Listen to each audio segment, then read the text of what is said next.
I didn't knock. I didn't need to. The house was dark, mail spilling out, silence curling beneath the door like fog. And there it was, a thin envelope wedged into the screen. Stamped from the hospital. Urgent. I hadn't even unpacked yet. My suitcase was still in the trunk. 2 weeks in Europe.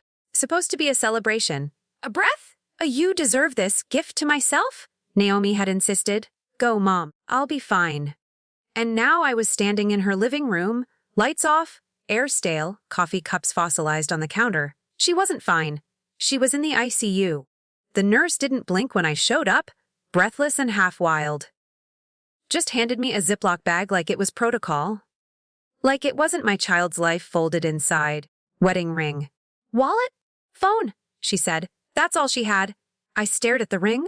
Gold smooth. Her initials and Chase's etched inside. Still warm. Not on her finger. In a plastic bag. I didn't cry. Not yet. I just stood there, air buzzing around me, the sterile hallway pressing close. Machines beeped in rhythmic denial that anything was wrong. Naomi lay behind glass, pale as wax. Tubes, monitors, bruises blooming along her cheekbone like ink in water. They said she fell. But something in my gut knew better. She didn't just fall. She was falling long before this. I just hadn't seen it. The nurse said a neighbor found her.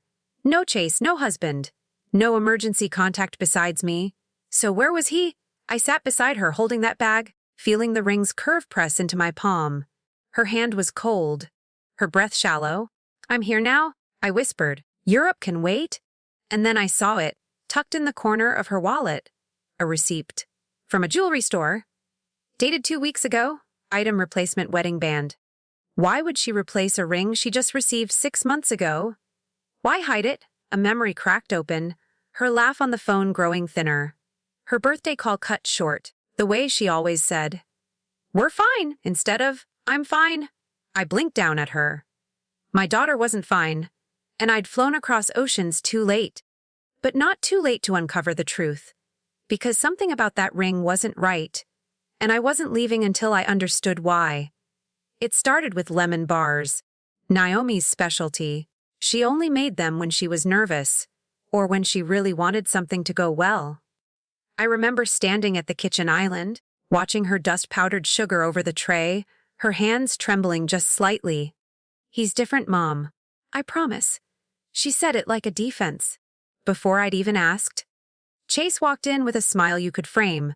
Button down, sleeves rolled, a bottle of Panat in one hand and a bouquet of tulips in the other. Mrs. Adler? He said, holding out the flowers. It's a pleasure. Margaret, please, I replied. But my stomach had already tightened. I accepted the flowers. Eucalyptus. Clean, restrained, expensive. Everything about him was curated.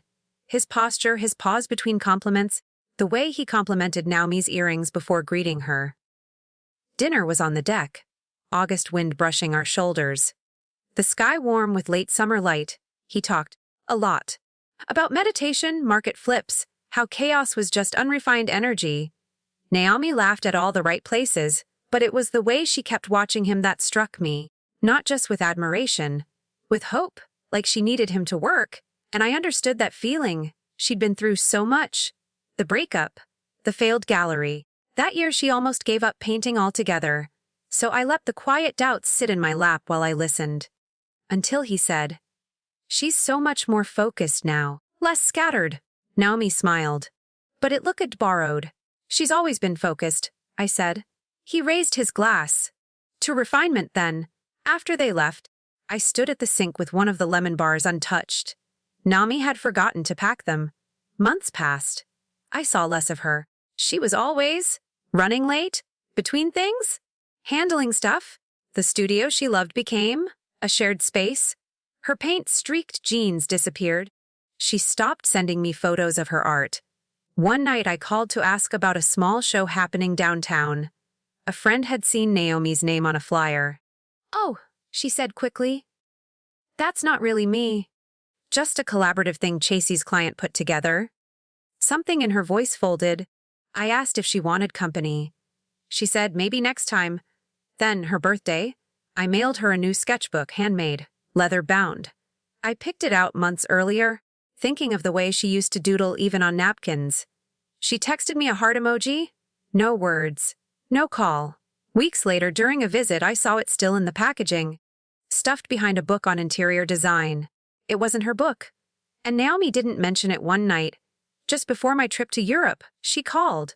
It was past 10. Her voice was low. "Did I wake you?" she asked. "No, sweetheart. Everything all right?" A pause? "I just wanted to say thanks." "For what?" Another pause. "For always being on my side." I wanted to ask 1,000 things, but the silence that followed was so fragile, so glass-thin, I didn't. She hung up first. Now, in the hospital room, that moment replays louder than monitors. That ring, that receipt, that pause on the phone. This wasn't just a fall. It was a slow erasure of art, of voice, of Naomi, and I'd missed the signs, or maybe I'd seen them and chosen to hope instead. Because hope was softer than confrontation, and softer than imagining the daughter you raised. The one who used to spin in circles barefoot with paint on her cheeks had ended up with someone who called her scattered. Someone who wanted to refine her. Someone who maybe wanted to own her. I leaned closer, brushed a hair from her forehead. "I see it now," I whispered. The first crack had been there the whole time, and cracks only grow. Unless you seal them, unless you break the silence, I'd find the rest. One fracture at a time. The first time Chase insulted me, he said it like a compliment. We were standing in Naomi's kitchen, 3 months before her fall. I had dropped by with soup and a carton of lemon bars. She'd sounded tired on the phone the night before, and something in her voice didn't sit right. Chase opened the door. Shirt untucked, eyes cold. "Well, this is a surprise," he said, stepping aside. "You always show up when it's inconvenient." I blinked, smiled politely. "I just thought Naomi might like to be smothered." He finished, half laughing, kidding. But I wasn't laughing. Naomi came from the back room, rubbing her wrist. She smiled when she saw me, but it didn't touch her eyes. "Mom, you didn't tell me you were coming." I held up the soup. "I called last night." "You said you had a headache?" Oh, right. Chase took the lemon bars, set them on the counter. "You know, sugar's not really part of our new plan." Naomi smiled nervously. "Chase has me on a routine now. More structure." I studied her face. The same face I had cradled through fevers and scraped knees. That smile was strained. "It's just a treat," I said softly. "Treats become habits," Chase replied. "And habits become messes." His words hung in the air like steam off the soup. Naomi reached for the pot. Her sleeve tugged back. There was a faint bruise on her arm, just above the elbow. My stomach flipped. "Everything okay?" I asked her quietly. She pulled the sleeve down. "Of course." I bumped into the cabinet. Chase chuckled. "She's a tornado in the kitchen." "Always has been." He kissed her on the cheek. She flinched, almost imperceptibly. But I saw it. The second insult came at the art studio. Naomi had agreed to meet me for lunch. I arrived early and wandered through the hallway toward her space. Suite 3A, painted soft lilac with her name on a wooden sign. Except the sign was gone. Inside, canvases were stacked in the corner. The main wall had a logo now, Vision Collective, in sharp modern font. Naomi was seated at a desk on a laptop, not painting. Chase stood behind her, arms crossed. "Hey," I said, forcing brightness. Naomi looked up, startled.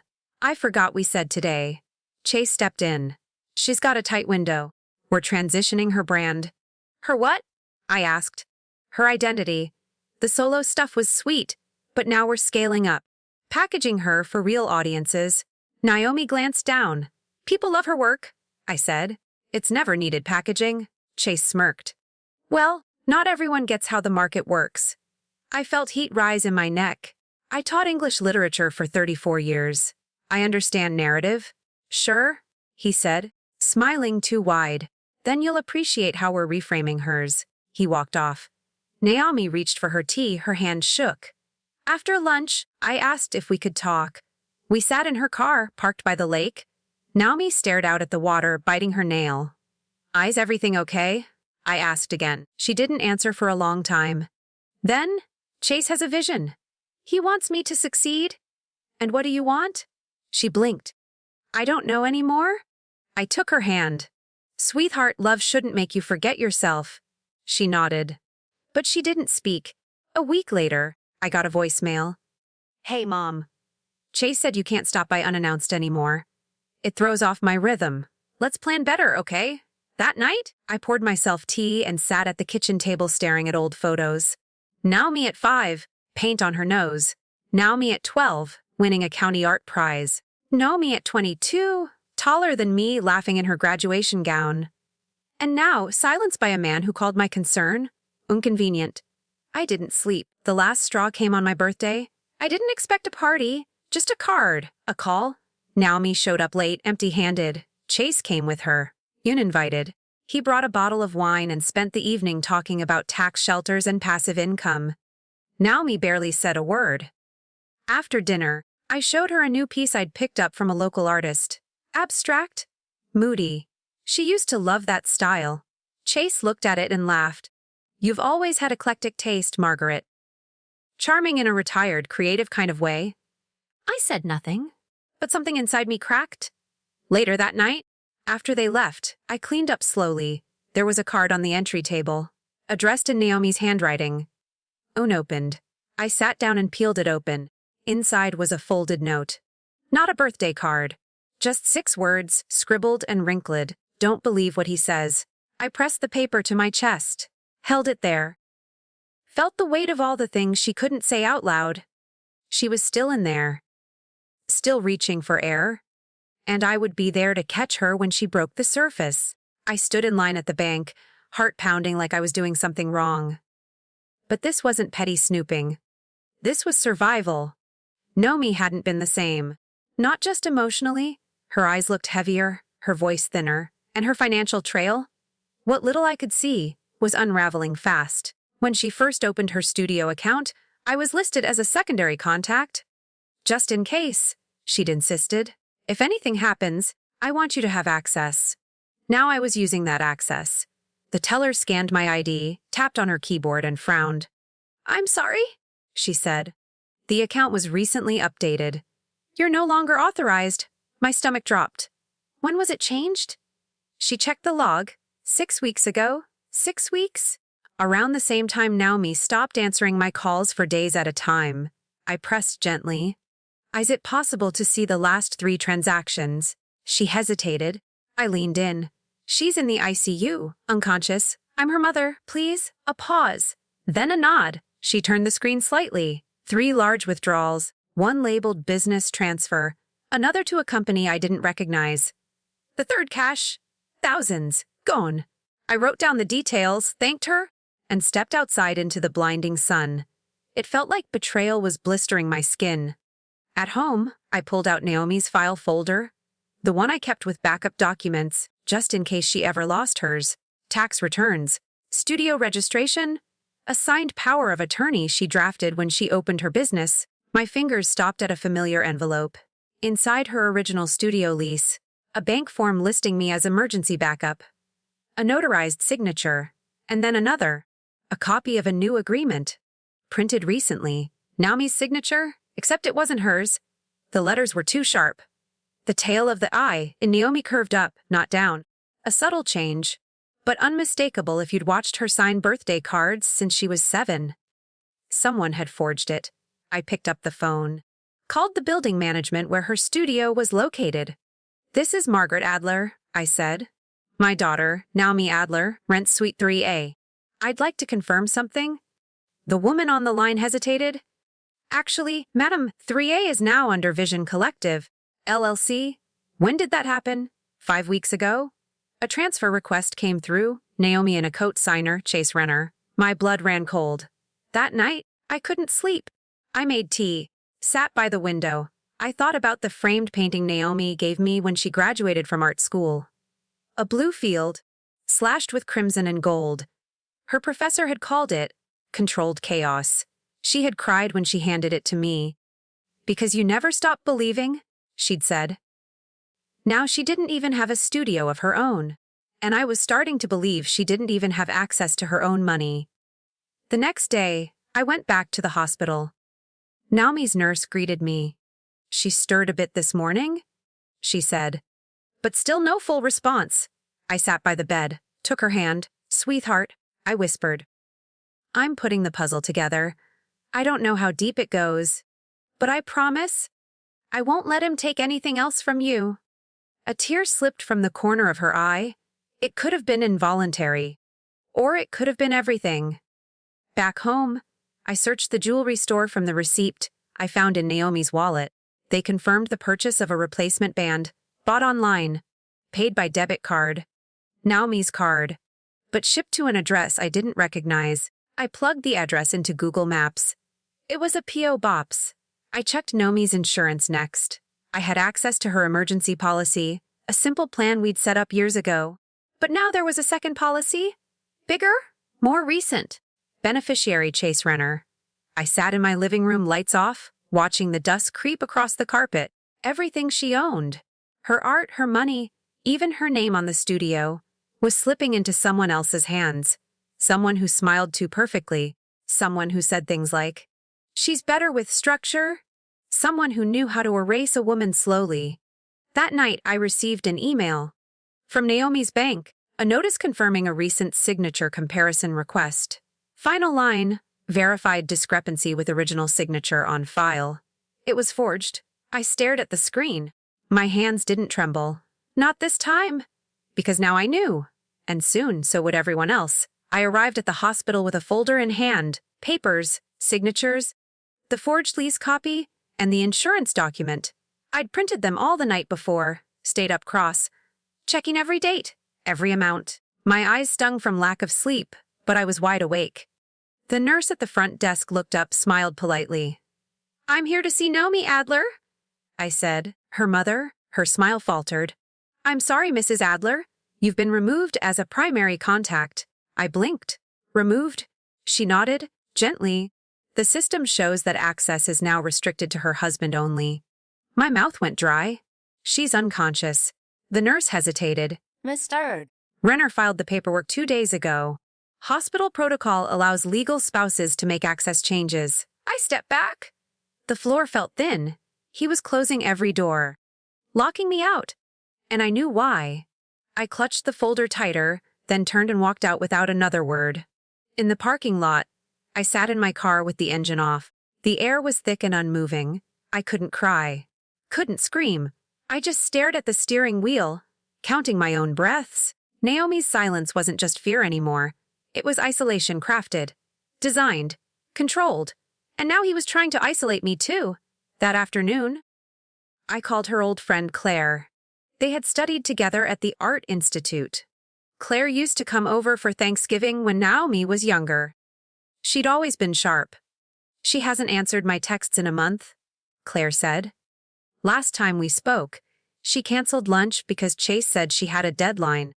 "But she didn't sound like Naomi?" "What did she sound like?" I asked. "Like someone repeating lines they were fed." Claire was quiet a moment. "You think something's wrong, don't you?" I swallowed. "Yes. And I think he's erasing her." Claire didn't hesitate. "Tell me what you need." I needed proof. Real proof. Claire offered to visit Naomi under the radar, say she was from an artist co-op. It was a stretch, but worth trying. I gave her the room number, and we agreed to check in after. That night, I waited by the phone like a teenager. At 94.7, Claire texted, "Got in." She opened her eyes. My heart leapt. She knew me. But Chase showed up 10 minutes in. Said she needed rest. Didn't let me stay? Did she say anything? I typed. A pause. Then she whispered one word, "Mom." The next morning, I showed up early. Earlier than Chase ever would. A different nurse was on shift. "She's alert this morning," she said. "Not speaking much, but she's awake." I nodded. "Can I see her?" The nurse scanned the screen, frowned. "I'm sorry. It says here the patient requested no visitors." That wasn't Naomi. That was Chase. I pressed gently. "Can I leave something for her?" The nurse hesitated, then relented. "Leave it here? I'll make sure she gets it." I pulled out a note I'd written that morning, folded in 3, with my handwriting she'd know anywhere. "Sweetheart, I know what's happening. I see it now. I believe you. You don't have to say anything. Just blink twice when I come. I'll do the rest." And I left it. But the next day, she was moved to a different wing. And I wasn't informed. The new nurse looked puzzled when I asked. Only her husband is listed for contact updates. That night I called Chase. He didn't pick up. I called again. Voicemail. I texted, "I know what you've done. This won't end quietly." He never replied. 3 days passed. Silence. Then I received a call. Mrs. Adler. Yes. This is attorney Dana Lay. I represent Vision Collective LLC. I've been instructed to notify you that any further attempts to interfere with the company's internal affairs will result in legal action. I held the phone tighter. I'm not interfering. I'm investigating abuse. There was a pause. I have no comment on that. But consider this your formal warning. She hung up. He had lawyers now. I had only the truth. The walls were closing in. Friends stopped returning my calls. Naomi's cousins unfollowed me on social media. An aunt politely told me she didn't want to get in the middle of something marital. I wasn't in the middle. I was on the edge, watching my daughter disappear, and no one else seemed to care. Except Emily. Naomi's goddaughter, just 19 in college, but sharp as a blade. She'd been watching from afar. "Grandma M," she said when she called me that night. "I believe you." I believe her? I felt my chest loosen. Finally, someone. "I need help tracing the P.O. box," I said. "And someone to archive everything." Quietly, she didn't even hesitate. Done. I stood in my hallway that night, staring at the framed photo Naomi painted of the two of us. Me holding her as a toddler, both of us smeared in blue paint. Our hair stuck up. Our eyes identical. She didn't just fall. She was pushed. Not downstairs, but away from her art, her power, her mother. And I was going to find a way back to her, even if I had to walk through every locked door to do it. The invitation came on cream-colored cardstock. Embossed letters, thick envelope, no return address. It was hand-delivered to my mailbox. "You are cordially invited to the Vision Collective Artist Showcase, featuring Naomi Adler." I read it 3 times. There was no mention of the hospital. No mention of her being unconscious just days ago. But her name was printed in gold. Part of me hoped, desperately, foolishly, that it meant she'd recovered. That maybe, somehow she'd escaped. The event was held in a renovated warehouse near the river. White walls, Edison bulbs, tall windows. The kind of place Naomi used to say gave her space to breathe. Now it smelled like expensive catering and lavender sanitizer. I arrived early. Wore navy silk, tied my hair back, walked slow. They wouldn't see me rattle. A man with a clipboard handed me a program. I opened it with shaking hands. Naomi's name was there. Under Creative Partner Vision Collective. Chasey's name was larger. I stepped inside. Her art was everywhere. Pieces I'd seen in progress years ago, now rebranded with new titles, new interpretations. Her signature was gone, replaced by a logo. Chase was already on stage. Microphone clipped to his blazer. He smiled wide when he spotted me in the crowd. "Ah," he said, voice smooth. "And there she is. The woman who taught Naomi to dream. Margaret Adler, everyone?" Applause. My stomach twisted. She's been such a presence in Naomi's life. Fiercely protective, fiercely involved, sometimes you're too involved. A few chuckles. I stood still. My ears burned. "I remember," he went on, "when Naomi wanted to expand her art, to think globally, not just emotionally. Margaret was skeptical, traditional, but we grew. Naomi grew. And we all had to adjust." He smiled at me again, eyes gleaming. "But now we celebrate forward motion. And the evolution of an artist." More applause. I turned to leave. But then I saw her, Naomi, standing in the back near a column, pale, silent, dressed in cream, her posture rigid. Our eyes met. She didn't smile, didn't blink. But I saw it. The barely, there shake in her hand as she held a glass of water. She was standing, but not free. I pushed through the crowd, reached her side. "Sweetheart," I whispered. "Are you okay?" Chase appeared instantly. "She's resting," he said. "Just here for a few minutes." Doctor approved. He placed a hand on her back. She flinched. I stepped forward. "Naomi, you don't have to stay." She didn't answer. Her eyes dropped to the floor. "Margaret," Chase said smoothly, "let's not do this here." "I'm not leaving her," I said. People were watching. Phones were raised.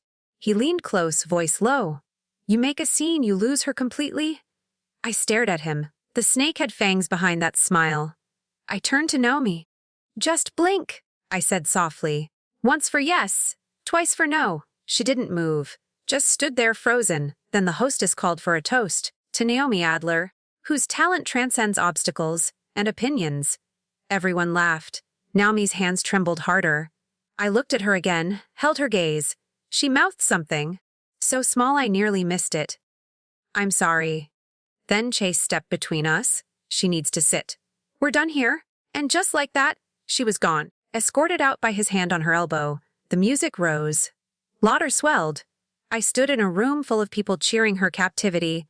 I walked outside numb. The cold air hit like truth. I reached my car with shaking hands. Opened the door. Sat down, then I heard it. A knock. I turned. A young woman stood there, early 20s, dark coat, nervous eyes. She handed me something small, a USB drive. "Naomi asked me to give you this," she said. "If you ever came." My breath caught. "When did she give it to you?" "A month ago," she said. "If I ever can't speak, this might." I stared at the tiny piece of plastic. "Do you know what's on it?" She shook her head.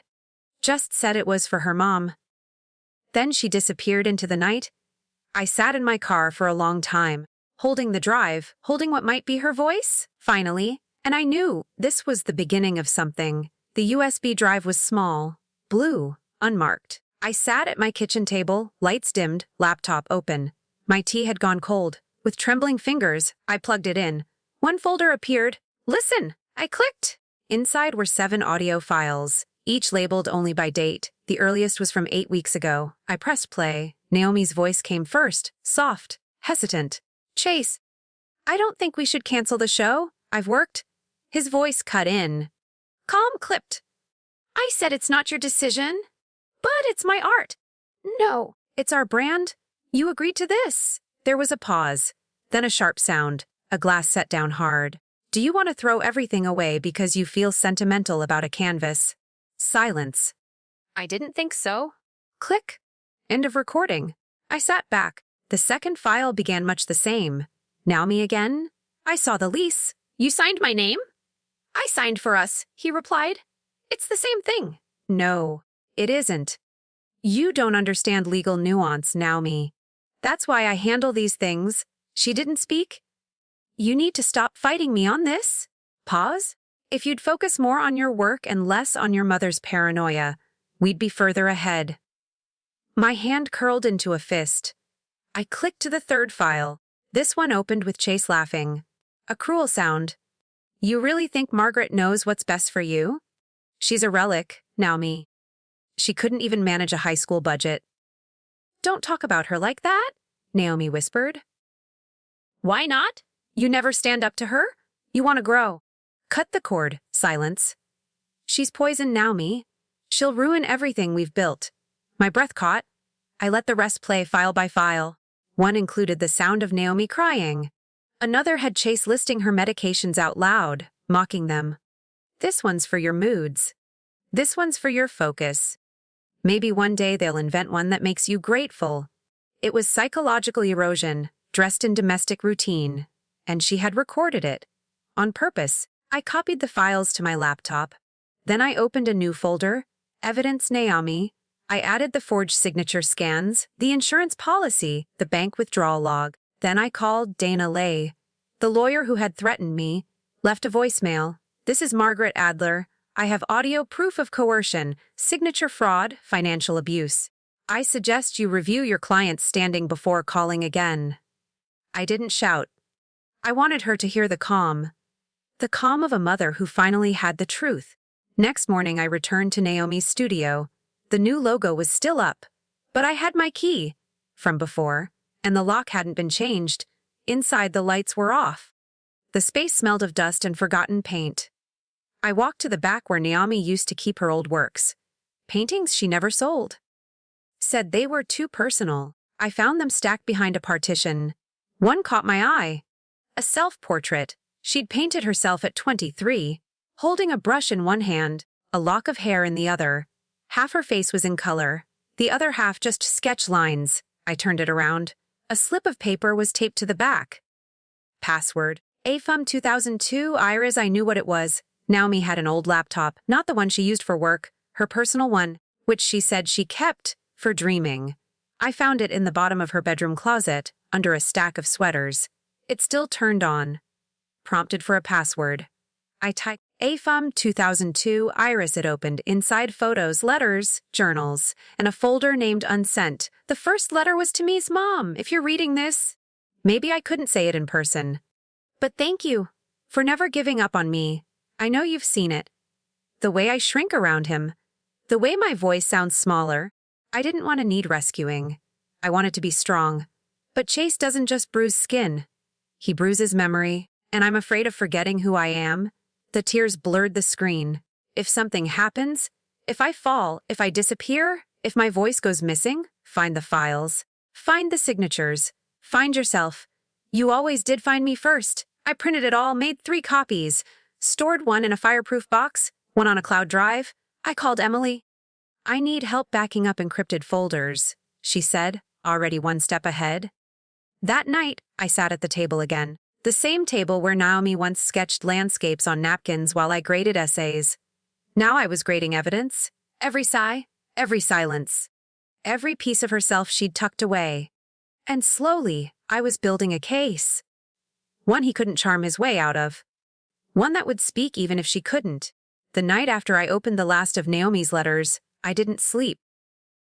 Not a wink. I sat in the armchair Martin used to favor, navy upholstery, worn at the edges, watching shadows move across the living room wall. The clock ticked. My tea went cold again. But my mind was burning. I opened the old wooden box by the mantel. Inside, I found one of Martin's journals. He had kept notes. Quiet thoughts. Lessons he never shared aloud but wrote to remember. I flipped through until I saw her name. Naomi's falling too fast. She's smart, but he wants her small. Beware love that silences. It was dated 3 months before he passed. I pressed the journal to my chest. He had seen it. Even then, at dawn, I got dressed. Gray slacks. A white blouse. Nothing remarkable. Just a woman running errands. I took the folder, the USB, my notes, and I went to see someone I hadn't spoken to in years. Marissa Lang. She'd been one of Martin's former students, turned lawyer. Her office was in a small brick building downtown, tucked between a deli and a tailor. She greeted me with raised eyebrows and a hug. I heard about Naomi, she said. Is she doing any better? I shook my head. She's awake, but she's trapped. Marissa sat me down. I handed her everything. She listened, took notes, played the audio. When the last file ended, she looked up. You have enough here to open a case, but we'll need more witnesses. Paper trail? Surveillance? If we can get it. I can get it, I said. And I meant it. Over the next week, I became someone else. I played the part. The tired mother. The confused old woman. I showed up at Naomi's studio during off hours, chatted with reception, left flowers. Took note of who came and went. I visited the gallery again. Asked innocent questions about scheduling and billing. Smiled a lot. But behind my back, I recorded everything. I asked Emily to create a folder called The Net. Every image, every receipt, every slip of the tongue. It went in there. Marissa set up a burner inbox. We built a timeline. It was slow work, but it was precise. One afternoon, I drove to Naomi's apartment. I knew Chase wouldn't be home. His car wasn't there. I used the spare key Naomi gave me years ago, long forgotten in a jewelry box. Inside, the space was spotless. Too spotless. It didn't smell like paint. Didn't look lived in. I checked the fridge. Bare. Just a few condiments, a half-eaten yogurt. The walls were empty. Even the bedroom? No family photos? Just a bed, a white dresser, and a locked drawer. I didn't touch it, but I memorized it. On the desk, I found a planner. Chase's handwriting. Notes about meetings. Showcase it's. At the bottom of one pages, move final account funds by 9/12. Yes, I snapped a photo that night. I sat on the porch and watched the stars come out. Martin used to say stars were slow truths. They don't shout, he said. But they're always there. If you're willing to look up. I looked up. And I remembered something Naomi once said when she was 10. When people lie, it feels cold. She had touched a radiator and frowned. Truth is warm, like this. She put my hand over her heart. Now, I was holding that warmth for her. 3 days later, A letter arrived. From Chase's attorney. Formal notification of pending protective order filing. Claiming harassment. Invasion of privacy. Attempted defamation. I read it slowly. Then folded it once. Twice. Dropped it in the shredder. Marissa called. Don't worry. It's scare tactics. But now we strike next. We scheduled a meeting with a judge. Filed for emergency protective review. Attached every file, including Naomi's letter. That evening, I walked into my home and found something on the floor. A yellow envelope. Inside a flash drive, no label, just a note. He doesn't know I kept this. No signature. But I recognized the handwriting. Naomi. And I knew the tide was turning. Because now she was speaking, even if only in secret. I used to think strength meant speaking up. Now, I knew better. Sometimes strength meant silence. Patience. Timing. It meant playing the fool long enough for your enemies to lower their guard. So I played the part. I wore baggier clothes. Let my hair gray a little more. Shuffled my steps when Chase was around. Told the nurses I was having dizzy spells. Just trying to hold on, I'd say with a sigh. And all the while Emily and I built a web. Emily was relentless. She cross-referenced business filings, tracked every LLC Chase was tied to, and found a shell company registered in Wyoming that held Naomi's art trademarks. We pulled every document, matched every signature. Half of them didn't match Naomi's original writing. Claire joined the effort too. She called Naomi's old clients, former studio assistants, a gallery manager Naomi once trusted. Several agreed to testify, not just about the art theft but about Chase's behavior. Gaslighting, gasolation. One assistant recalled Naomi crying after meetings, whispering, "I don't even recognize my own work anymore." We recorded their statements. Marissa turned it into a formal file case dossier Adler v. Renner. Late one evening, Emily discovered something else. She was combing through Naomi's archived security settings and found a reference to a third-party camera system. Not the main studio camera, the one Chase bragged about installing. A hidden one, buried in a fake paint can. Emily and I returned to the studio together. This time, in disguise, sunglasses, hats. A courier bag filled with tools. We let ourselves in. It took 20 minutes. But behind the shelving unit, wedged inside an empty gesso tub, we found it a micro camera. Battery dead, but memory card intact. We played it back at home. Footage of Chase rifling through Naomi's journals, altering her medication labels, yelling at her off camera, even practicing her signature on a pad. It was damning. I closed the laptop slowly. "This ends now?" I said. To make our case ironclad, we needed Naomi. But Chase had locked down visitation, so I came up with a plan. I waited 3 more days. Then I showed up at the hospital at 7:15 a.m., wearing a scarf, no makeup, hands trembling just enough. The nurse on duty was new. She glanced at the chart. "You're her mother?" I nodded. Yes? "Margaret Adler." She hesitated. "You're listed as restricted." I staggered slightly, held onto the desk for support. "I won't stay long. Just want to hold her hand. I haven't slept in 2 days." The nurse bit her lip, then buzzed me in. Room 237. The same. I walked in slowly. Naomi was sitting upright, eyes dull. She turned her head. Recognition flickered. I walked to her side. She didn't speak at first, just took my hand. I leaned in. "You're not alone." She squeezed my fingers once. Then, she whispered, "Behind the books." "What?" She blinked. "Studio. Bottom shelf. Black journal." I nodded. "I found the camera. We have it all." She closed her eyes. A tear slid down her cheek. "Soon?" I said. "Soon it's over." Emily and I returned to the studio that night. Found the black journal behind a stack of art books. Inside, passwords, bank accounts, handwritten notes about Chase's manipulation, and a final page, "If something happens to me, tell them I said no." We added it to the case file. Marissa began drafting the court motion. We timed the filing with Chase's next gallery opening. He wouldn't see it coming. He'd be too busy posing for photographers. One day before the court date, I received another envelope. Cream-colored, embossed with Naomi's name, inside a single note. "I remember who I am now." No signature, just a sliver of her painting tucked inside. A piece of her art, her voice, her fight. I sat at the kitchen table that night, folded the note into my journal, and whispered, "It's time." The courthouse sat quiet beneath the weight of gray clouds. It was early, the street still wet from a night of rain. I stood outside the entrance, holding my folder like a shield. Inside was everything: audio files, scanned leases, affidavits from former colleagues, Naomi's journal pages, her note, her whisper. Behind the books, I closed my eyes before walking in. Martin always said the truth had weight. I was ready to carry it. Marissa met me by security. She wore navy, her hair pinned back. Calm as stone? "We submit first," she said. "Then we hold steady." I nodded. Inside, the courtroom smelled of lemon polish and old wood. A few journalists sat scattered in the gallery. Emily sat in the second row, clutching a laptop. Chase wasn't there yet. We filed our petition.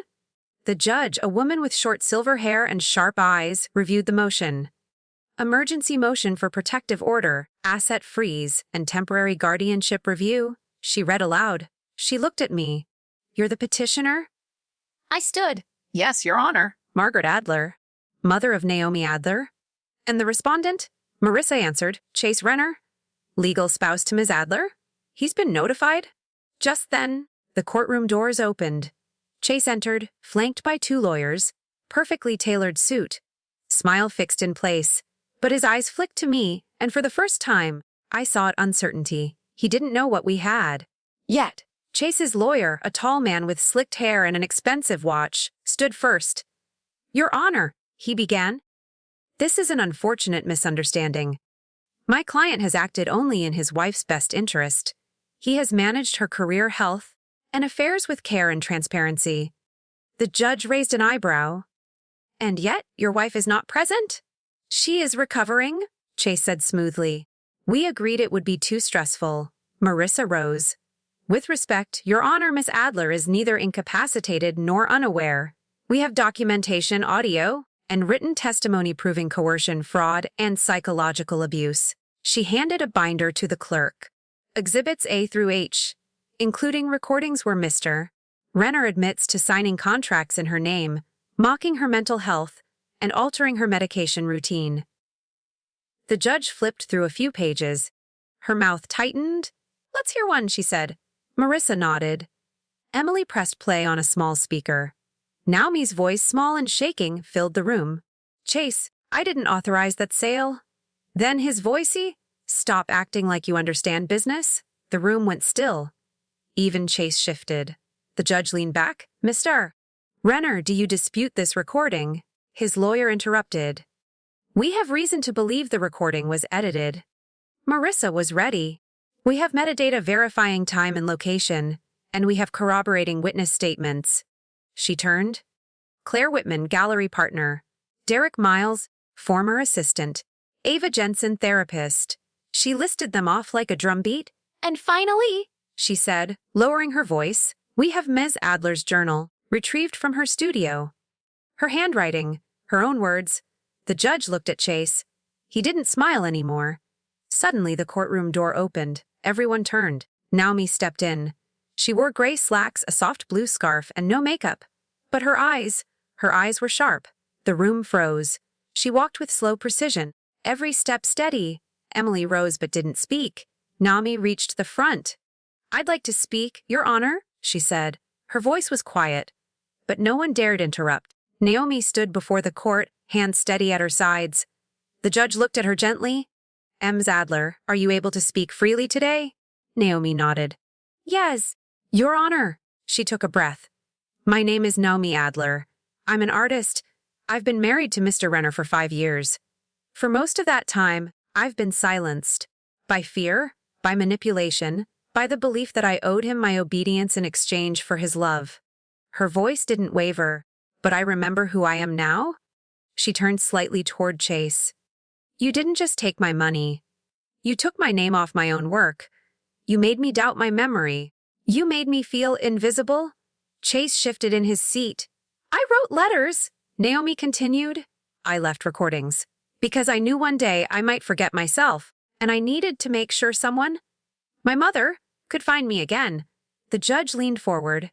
"Ms. Adler, do you believe Mr. Renner acted against your will? Wes, do you believe he forged documents, isolated you, and exerted coercive control?" Naomi swallowed. Yes? Do you request a temporary protective order and review of financial guardianship? Yes. Silence held the room. Then the judge nodded once. I find the evidence compelling and credible. The court grants the emergency protective order effective immediately. Mr. Renner is to cease all contact with Ms. Adler pending further investigation. She turned to the bailiff. Escort Mr. Renner from the premises. His access to shared property is suspended. All financial assets are hereby frozen for forensic review. Chase stood abruptly. This is ridiculous, he snapped. The bailiff stepped forward.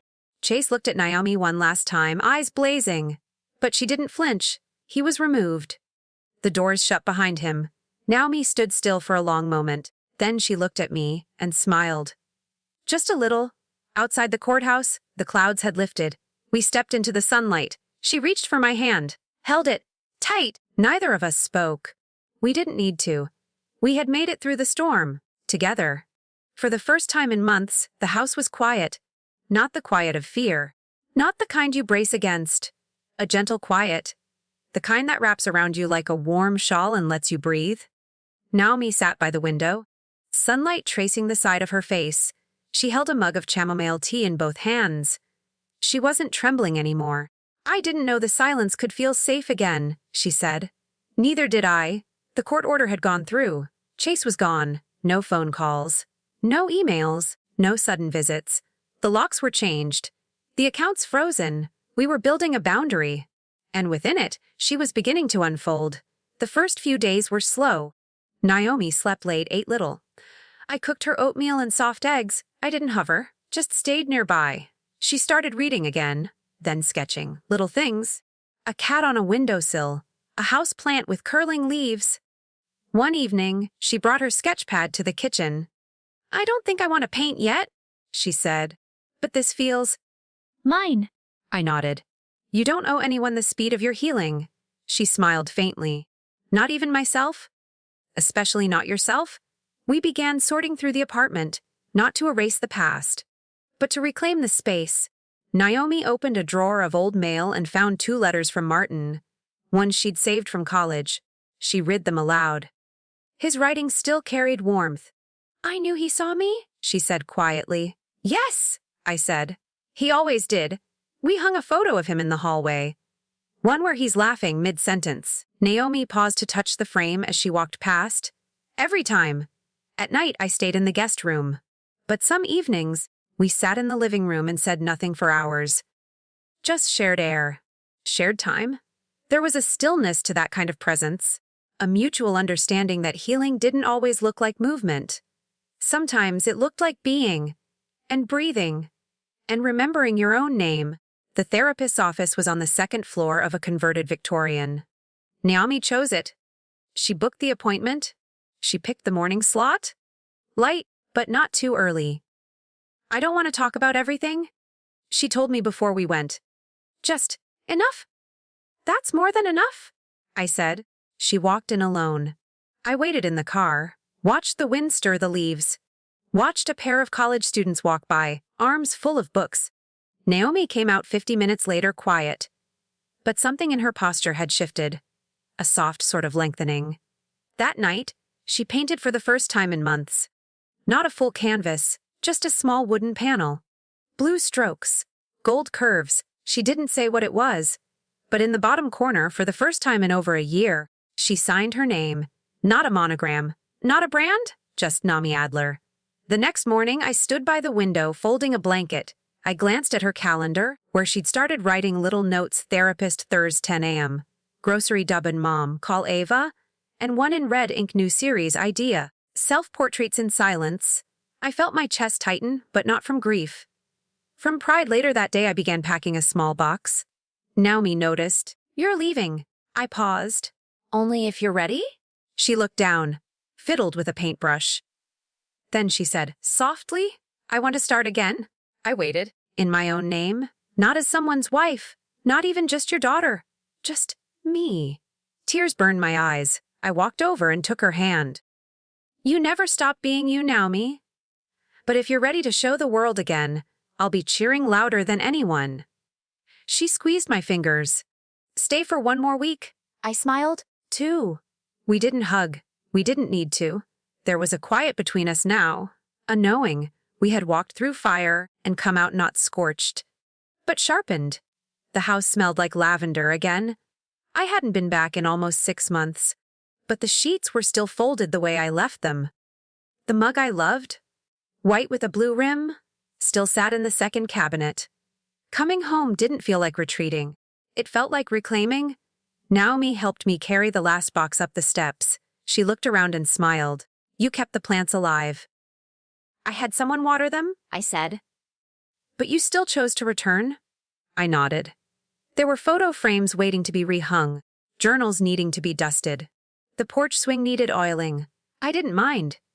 Every task felt like a gentle reminder I was still here. Naomi called later that night. She sounded brighter. The studio's open again, she said. I'm starting small. Just a few pieces. Are you signing them? I asked. There was a pause. Yes. In the bottom corner, with a little gold ink. I closed my eyes. She would have loved that? I whispered. She, your younger self, the girl who painted in the garage until midnight, covered in charcoal dust and dreams. Naomi laughed. She's still in here? I know. She paused again. There's a chair at the front of the gallery, if you ever want to sit and watch. I'll be there opening night. You promise? With a notebook and a sharp tongue? Like always. She laughed again, and for the first time in a very long time, the sound didn't have an edge. It was just joy. The gallery was small. Brick walls, soft lighting, a wooden floor that creaked when you stepped too hard. It smelled faintly of turpentine and lilies. Guests arrived in slow waves, neighbors, artists, students. Emily brought cookies. Claire brought wine. Naomi stood near the front, calm in a navy blouse and dark jeans. Her hair pulled back, a gold pendant rested at her throat. Her name hung on the wall behind her, Naomi Adler. In her own words, I sat in the front row. A folded note in my bag, just in case I felt like crying. When the lights dimmed, Naomi stepped forward. She didn't clear her throat. She didn't fidget. She just began. I used to paint what I thought others wanted, she said. Now I paint what I almost forgot. She glanced toward me. This collection is about reclaiming my voice. Not because someone handed it back, but because I chose to take it. The room was still. No applause? Not yet, just a quiet knowing. The show began. Each painting had a small plaque. No long descriptions, just a title. Memory and Bruise. The Locked Drawer. Portrait with a missing corner. Mother at the window. I stood before that last one for a long time. It was me, not perfect, not posed, just real. I turned and saw Naomi watching from across the room. She didn't wave. She didn't need to. We walked home together, coats buttoned tight against the October wind. Leaves scraped along the sidewalk like paper secrets. Naomi linked her arm through mine. You think people will understand? She asked. I think the ones who need to already do. We walked a little farther. Past the corner store, past the old bookstore she used to love. Then she said it. Soft, but certain. I'm proud of us. I didn't answer right away. I just squeezed her hand. We had walked through betrayal, through silence, through fire, and on the other side, we found each other still standing, still whole, still ours.